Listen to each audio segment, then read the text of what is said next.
درک etmek ebedini بخاطر Yasin'i Ali Osman Ömer Navan tabu peygamber Liber zulma zaliman Kutun Allahu Ekber Ali Osman Ömer Navan tabu peygamber Liber zulma müşrikan Kutun Allahu Ekber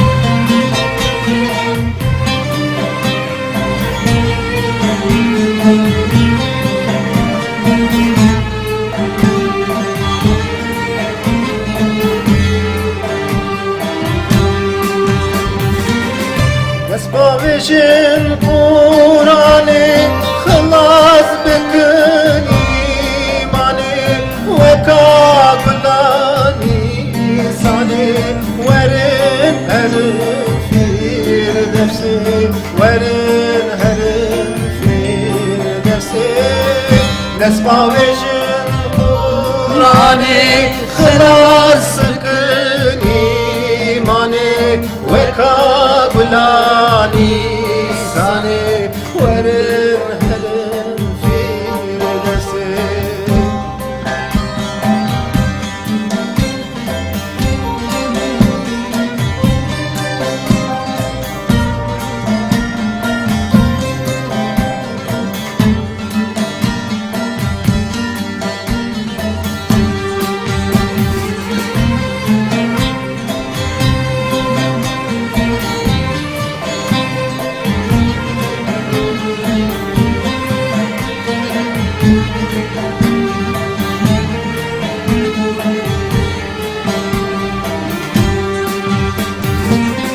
Hem Ömer hem Şii Osman Küfre bigot eleman Nurteci bu erdesman Verin herin firdevsi Verin herin firdevsi Ali Osman Ömer Navat tabu peygamber Liber zulma zaliman Kutun Allahu Ekber Ali Osman Ömer Navat tabu peygamber Liber zulma müşrikan Kutun Allahu Ekber Orası nasıldı hocam? Desbavişin Kur'an'ı Hılas bükün imani O zaten insanı bitiriyor bu söz. Kelime ke zaf taybete geli Şair olarak temaşalarının ben gerçekten çok hoşuma Allah razı gitti. olsun Kazım abi ama kelamı ne istibu ez bir kelamı derxime meydanı boyke az disekrim dibijim kelam az ini kelam bune منی بگو تا بیت حقیقتا جی بیت کرمانجی جدا خاشی یعنی نه سنه مامسته یعنی حق سال زیادتر کرمانجی دی بیجیان ترکی Hem Kurmancı hem Türkiye طرف فرق نه tabii fark yok تو yani. چی دعوت معتاجی İçine dağıtı, içine konsere.